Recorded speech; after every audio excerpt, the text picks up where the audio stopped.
Democrats are brainwashed. I don't understand how you guys can support the killing of 40,000 people over the past 3 weeks, but yet when Trump bombs Iran, this is what they were asking for. They were asking to be bombed so that the government can go away. So President Donald Trump says that Iranians want them to keep bombing.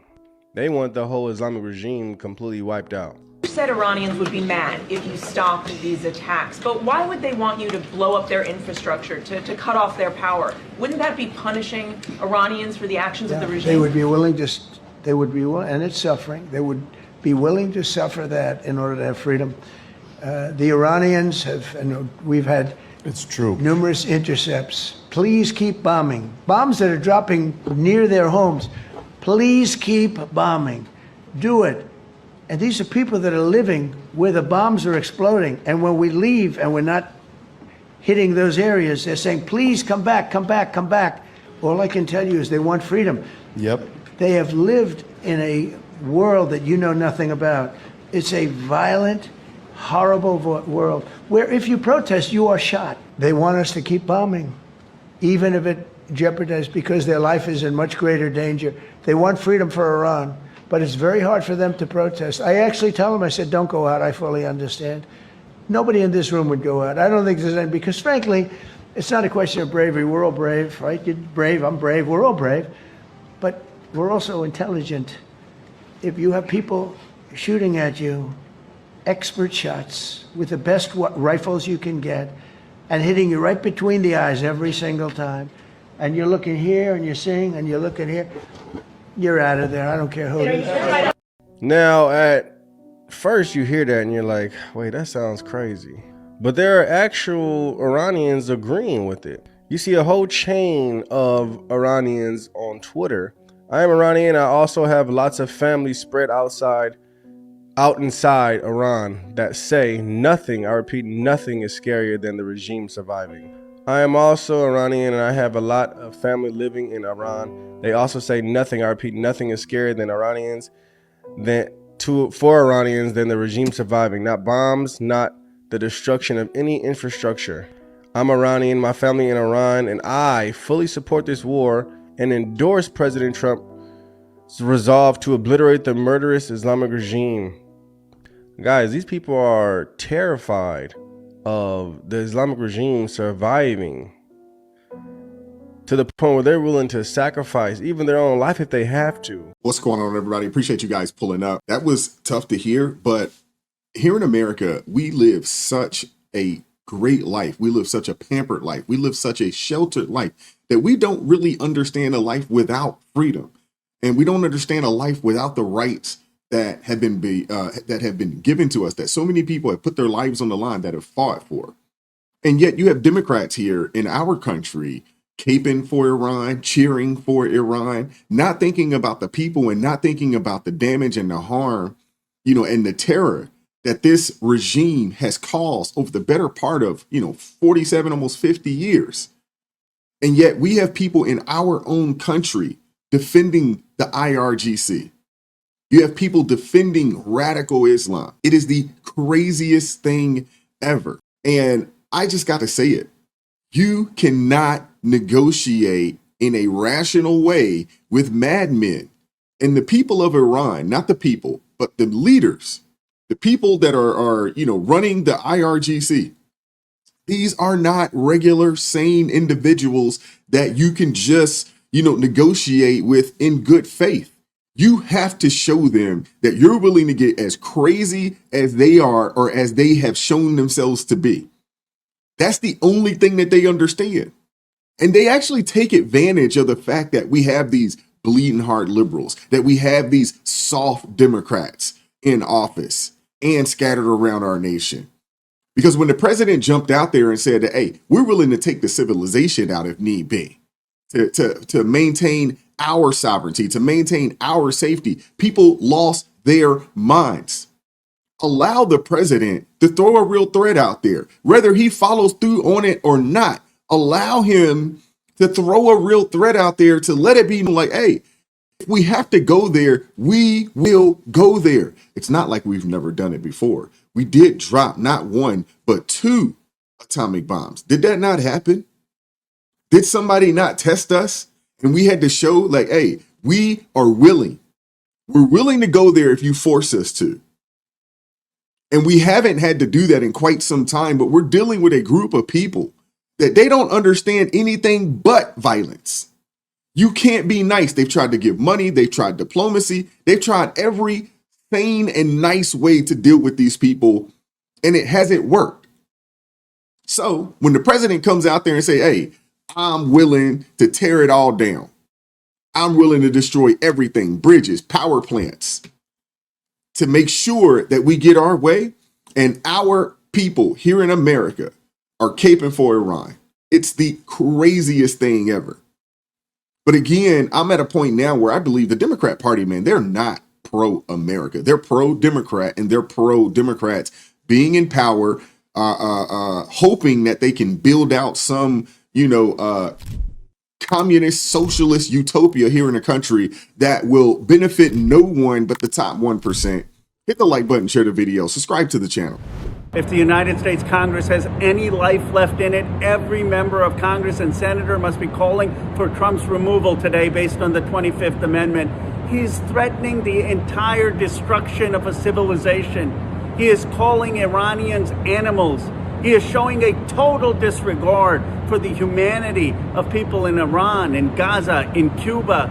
This is a moral crime. It is a war crime. We need to be demanding that Congress convene today, and we need to be invoking the 25th Amendment. It's people like this person that we have in our government right now. We got a bunch of them in there. Rashida Tlaib, Ayanna Pressley, who else? Ilhan Omar, AOC. There's a multitude of traitors in our nation. They understand who they're dealing with. They understand.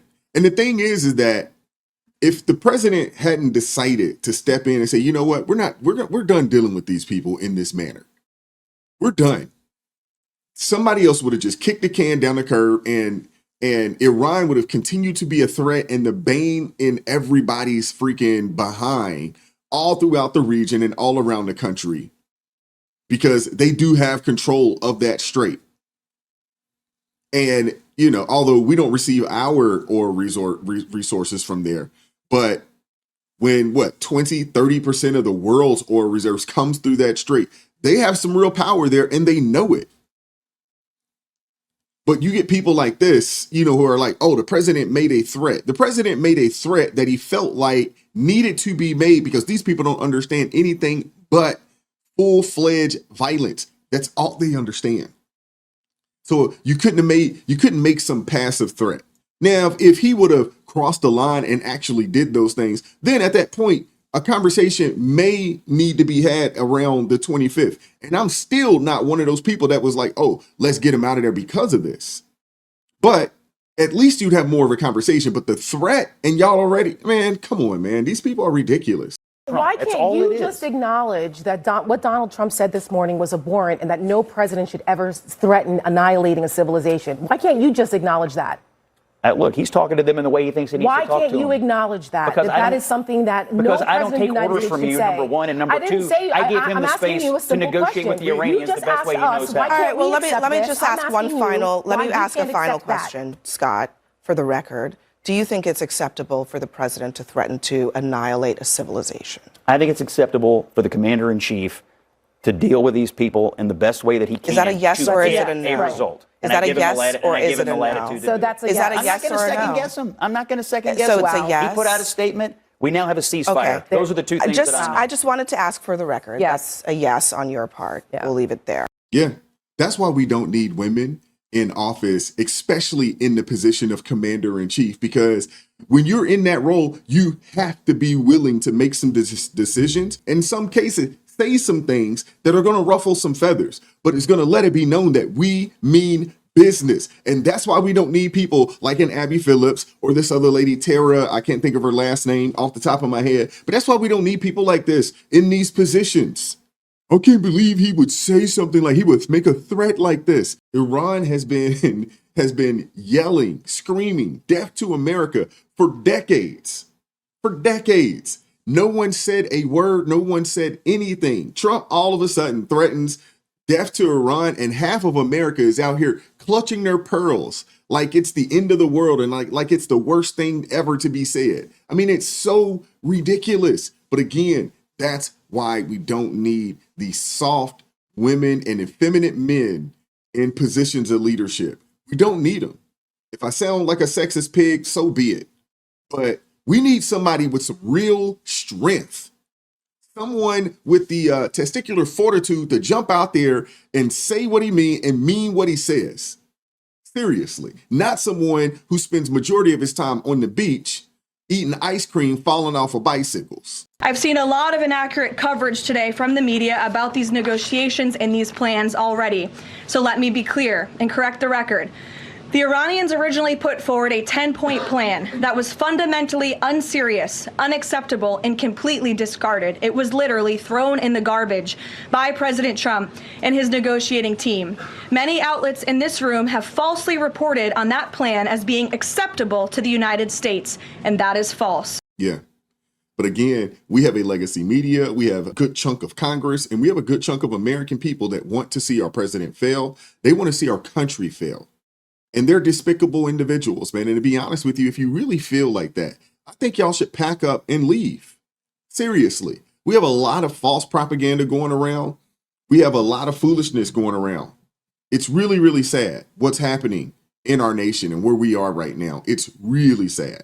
That brilliant rescue was described by the Secretary of Defense and by General Dan Kane, the chairman of the Joint Chiefs of Staff, as a long-standing American military rule of never leaving anyone behind. We leave no man behind. That is, of course, the old-school version of the idea back when only men flew American military planes. General Dan Kane, the chairman of the Joint Chiefs of Staff, put it this way. We leave no one behind. The general knows, unlike Pete Hegseth, that could have been a woman they were trying to rescue, and it might be a woman the next time. These people are crazy, man.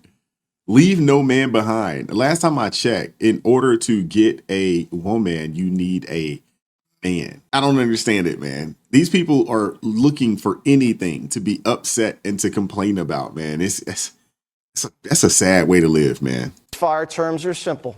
They have to open up the strait and knock off their nukes. But Democrats say Trump's winging it.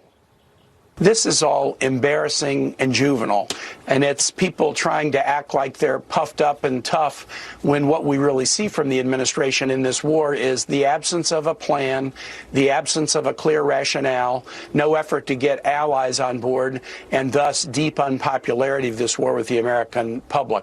This should be a rally around the flag moment. And Democrats are just ragging on the president, just like they did when men's hockey won gold. America wins, the left can't even clap.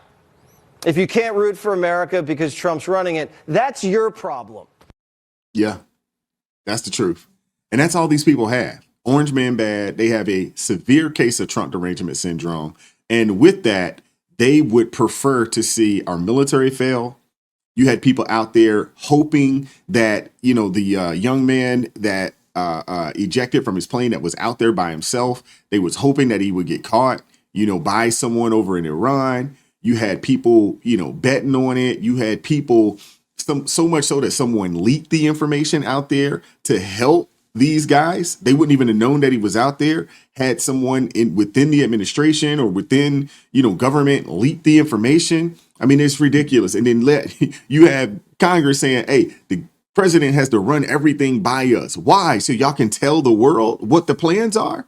It's outrageous. Across from the table in Islamabad, it's just said that he thinks negotiations would be unreasonable while that war is ongoing. So would you ask Israel to hold off strikes to allow some space for these talks? Well, first of all, I know there's been some conversations between the Israelis and the leadership of our country today. I haven't been involved in that because I've been busy doing stuff in Hungary. I might just update when I get on the plane. But let me say a couple things. First of all, I actually think, and there's a lot of bad faith negotiation and a lot of bad faith, propaganda going on. I think this comes from a legitimate misunderstanding. I think the Iranians thought that the ceasefire included Lebanon, and it just didn't. We never made that promise. We never indicated that was going to be the case. What we said is that the ceasefire would be focused on Iran and the ceasefire would be focused on America's allies, both Israel and the Gulf Arab states. That said, the Israelis, as I understand it, again, I'm supposed to get a fuller report when I get on the plane, have actually offered to be, frankly, to check themselves a little bit in Lebanon because they want to make sure that our negotiation is successful. That's not because that is part of the ceasefire. I think that's the Israelis trying to set us up for success, and we'll, of course, see how that unfolds in the next few days. But look, if Iran wants to let this negotiation fall apart in a conflict where they were getting hammered over Lebanon, which has... Yeah, I want to hear from you guys in the comment section. What are your thoughts on any of this? And I wanted to play that last clip there just, so you guys know that we're not out of the water yet. We're not out of the woodshed yet. We still got a lot of work that needs to be done. Obviously, Israel feels a certain way about the talks. Iran feels a certain way, about the talks. Obviously, with Lebanon kind of being in there, which I'm not really sure exactly why they, are even playing a role in the negotiations. But I want to hear from you guys. What are your thoughts on any of this? Hit the like button, share the video, subscribe to the channel, turn the notifications on to all so you never miss an upload. Consider joining the ARP family or buy your brother a coffee. That link's in the description box below. And as always, keep God first. Stay prayed up. We'll catch up with you guys next time. Peace. It is God who arms me with strength. Yeah, I'm battle ready. He trains my hands for battle. My heart stays steady. But thanks be to God, He gives us the victory. Through my Lord Jesus Christ, fear can't live in me. I was down to the dirt, red clay on my shoes, old pain in my shirt, oh so bruised. And the Lord hit my chest, kicked death from my breath, put power in my step.